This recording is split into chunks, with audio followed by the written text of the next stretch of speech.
খুব কম সময়ে অল্প উপকরণ দিয়ে একদম নিরামিষভাবে আজকে আলুর দম রেসিপি শেয়ার করব। আর পেঁয়াজ রসুনের ব্যবহার কিন্তু একদমই হবে না। এই রান্নাটাও কিন্তু ঝটপট তৈরি হয়ে যায়। যেহেতু শ্রাবণ মাস চলছে আর মোটামুটি সকলেই একটুখানি বেশি ভেজ খাচ্ছেন, তো তাই জন্য ভাবলাম এই রেসিপিটা দেখানো যাক। নমস্কার বন্ধুরা, আমি সুস্মিতা, বাংলা ক্যানভাস চ্যানেলে সকলকে স্বাগত জানাচ্ছি। আজ তোমাদের সাথে শেয়ার করছি দারুণ একটু বেশি লোভনীয় কাশ্মীরি আলুর দম। তার জন্য এখানে প্রথমেই নিয়ে নিয়েছি আমি আলুগুলোকে ভালো করে ছাল ছাড়িয়ে ধুয়ে নিয়েছি। আলুগুলোকে কিন্তু মাঝখান থেকে কেটে নিয়েছি, আপনারা চাইলে গোটা আলুও রান্না করতে পারেন। মাঝখান থেকে কেটে অল্প অল্প কিন্তু নাইফ দিয়ে চিড়ে দিয়েছি। এবার আলুগুলোকে সেদ্ধ করে নিচ্ছি। অল্প নুন দিয়ে কড়াইতে জল দিয়ে দিয়েছি, নুনটা দিয়ে ভালো করে নাড়িয়ে চাড়িয়ে আলুগুলোকে সেদ্ধ করে নেব। তার জন্য আমি ঢাকা দিয়ে দিলাম। আলুগুলোকে প্রথমে একটু সিদ্ধ করে নিলে আলুগুলো খেতে বেশি ভালো হয়। আর ডাইরেক্টলি যদি আপনারা ভেজে নেন তাহলে কিন্তু একটু বেশিক্ষণ সময় লাগে সিদ্ধ হতে। অল্প কিছুক্ষণ সেদ্ধ করে নিলাম। আমি এই 10 মিনিট মতো রেখেছিলাম, আলুগুলোকে সিদ্ধ করে নিয়েছি। এবার একটা পাত্রে তুলে নিলাম। এবার কড়াইতে আমি একটা ভাজা মশলা প্রথমে ভেজে নিচ্ছি। ভাজা মশলা করার জন্য আমরা একটা শুকনো কড়াই নিয়ে নিয়েছি। তার মধ্যে 1 চামচ জিরে, 2টো শুকনো লঙ্কা, দারচিনি স্টিক আর দিয়ে দিচ্ছি 1 চামচ জিরের গুঁড়ো দিয়ে খুব ভালো করে ড্রাই রোস্ট করে নিয়েছি। 5-6 মিনিট কিন্তু আমি ওটাকে শুকনো কড়াইতে ভেজে আমি মিক্সিং জারে ওটাকে পরে ঠান্ডা হলে বেটে নেব। কড়াইতে দিয়ে দিয়েছি সাদা তেল। তেলটা গরম হতেই আমি সেদ্ধ করে নেওয়া আলুগুলোকে ছেড়ে দিচ্ছি। তেল গরম হয়ে গেছে, এবার আলুগুলোকে আমি ভালো করে ভেজে নেব। একটু শ্যালো ফ্রাই করে নিলেই কিন্তু হয়ে যায়।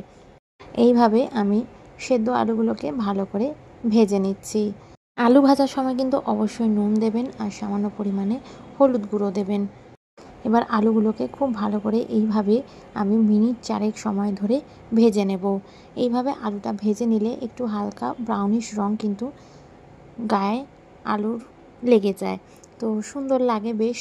আর দিয়ে দিলাম সামান্য পরিমাণে কাশ্মীরি লঙ্কার গুঁড়ো। ওটা দিয়ে একটু ভাজলে আলুটা একটু লাল লাল হয় আর দেখতে ভালো লাগে। আলুটাকে এইভাবে আমি কিছুক্ষণ তেলে ভেজে নিচ্ছি। যেহেতু ননস্টিকে রান্না করছি তাই জন্য তেলটা কিন্তু একদম অল্প লাগছে। আপনারা চাইলে কিন্তু এমনি কড়াইতেও ভাজতে পারেন, ননস্টিকে করার চেষ্টা করবেন। আলু ভাজার সময় তেলটা কিন্তু কম লাগে আর একদম সুন্দর করে আলুটা ভাজা হয়ে যায়। আলু ভাজা মোটামুটি হয়ে গেছে, আমি একটা পাত্রে তুলে নিয়েছি। আর একটা বাটিতে আমি নিয়ে নিয়েছি দই। এবার দইয়ের মধ্যে কিছু আমি গুঁড়ো মশলা দিয়ে দিচ্ছি। দিয়ে দিলাম এখানে হলুদ গুঁড়ো, দিয়ে দিচ্ছি এখানে ধনের গুঁড়ো, কিছু শুকনো লঙ্কার গুঁড়ো আর দিয়ে দেবো এখানে জিরের গুঁড়ো। এবার এই মশলাগুলোকে খুব ভালো করে আমাদের মিক্স করে নিতে হবে। আমি এখানে 4 থেকে 5 চামচ দই ব্যবহার করছি। আর এদিকে আলু ভাজা হয়ে গেছে। আলু ভাজা কিন্তু আমি প্লেটে তুলে নিয়েছি। সেই কড়াইতেই আলু ভাজার তেলে আরেকটু বেশি তেল অ্যাড করলাম। সাদা তেলটা কিন্তু গরম হয়ে যেতে আমি এখানে ফোড়নে দিয়ে দিয়েছি তেজপাতা, শুকনো লঙ্কা আর গোটা গরম মশলার মধ্যে এলাচ আর লবঙ্গ। খুব ভালো একটা সুন্দর সেন্ট বেরোনোর পরে আমি যে পেস্টটা রেডি করেছিলাম, মানে দইয়ের পেস্ট, তার মধ্যে মশলাটা মিক্স করেছিলাম, সেইটা দিয়ে দিয়েছি। গ্যাসের ফ্লেমটাকে লোতে রেখে কিন্তু দইটাকে খুব ভালো করে কষাতে হবে, আর নাহলে কিন্তু দইটা ফেটে যেতে পারে। ওদিকে ফ্লেম করে কষিয়েছি আর এদিকে একটা পেস্ট তৈরি করে নিচ্ছি। কাঁচা লঙ্কা, টমেটো, আদা আর কাজুর অল্প জল দিয়ে বেটে নিয়েছি। দেখুন খুব ভালো একটা পেস্ট তৈরি হয়ে গেছে। এটাও কিন্তু আমি ঢেলে দিলাম। দইটা একটু গরম হয়ে যেতে আস্তে আস্তে কিন্তু রঙটাও বেশ চেঞ্জ হয়ে গেছিলো, বেশ অনেকটাই তেল রিলিজ করে গেছিলো। এবার এই পেস্টটা দিয়ে দিলাম।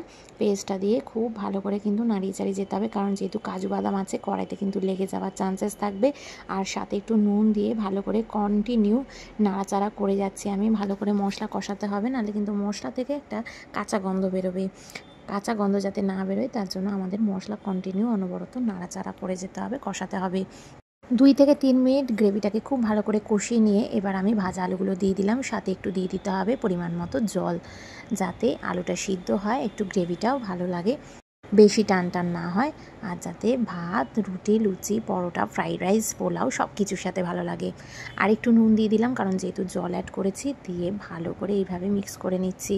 এবার কিন্তু আমাদের ঢাকা দিয়ে রান্না করতে হবে আলুটা আরেকটু সুন্দরভাবে সুসেদ্ধ হওয়ার জন্য, কারণ তখন কিন্তু বেশি সেদ্ধ করিনি আমি ওই 10 মিনিট মতো সেদ্ধ করেছিলাম, তারপর ভাজা হয়েছে। তাও এখনও কিন্তু কাঁচা আছে, তাই জন্য আরও সেদ্ধ করতে হবে। ঢাকা দিয়ে আমি 10 মিনিট এটাকে লো মিডিয়াম ফ্লেমে রেখে দিয়েছিলাম যাতে আলুটা সেদ্ধ হয়। আর আলুটা মোটামুটি সেদ্ধ হয়ে গেছে। এবার ঢাকা খুলে নিয়েছি। এবার ঢাকাটা খুলে এভাবে নাড়াচাড়া করে নিচ্ছি।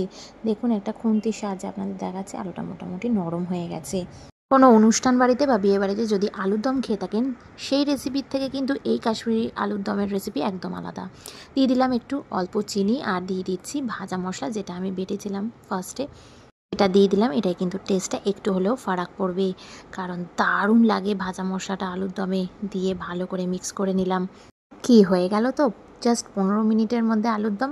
সবার শেষে নামানোর আগে অবশ্যই কিন্তু একটু ঘি দিতে ভুলবেন না। ঘি দিলে কিন্তু একদম পরিপূর্ণ হয়ে যাবে ব্যাপারটা।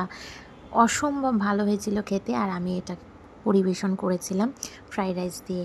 এইভাবে ঘিটা দিয়ে ভালো করে আমি মিক্স করে নিচ্ছি। আমাদের আলুর দম মানে লোভনীয় আলুর দম একদম কমপ্লিট। এবার জাস্ট সার্ভ করার পালা। এটা একদম তৈরি হয়ে গেছে। আলু সুসেদ্ধ, মশলা থেকে দারুণ গন্ধ বেরোচ্ছে আর আমারও খিদে পেয়ে গেছে। চলুন ঝপঝপ করে আমি এটাকে পরিবেশন করে ফেলি। ব্যাস পাতে পড়ে গেছে ফ্রাইড রাইস আর সাথে কিন্তু গরম গরম রসালো লোভনীয় আলুর দম। কি কেমন লাগছে অবশ্যই কিন্তু বাড়িতে ট্রাই করতে ভুলবেন না। এই রেসিপিটা বাড়িতে ট্রাই করুন, কমেন্টসে জানাতে ভুলবেন না কেমন লেগেছে। আর ভালো লাগলে অবশ্যই লাইক করবেন। চ্যানেলে নতুন বন্ধু হলে অবশ্যই কিন্তু সাবস্ক্রাইব করবেন। পাশে থাকা বেল আইকনটা অবশ্যই প্রেস করবেন নতুন ভিডিওর আপডেটসের জন্য। ভালো থাকবেন। দেখা হচ্ছে নতুন রান্নার ব্লগে। টাটা।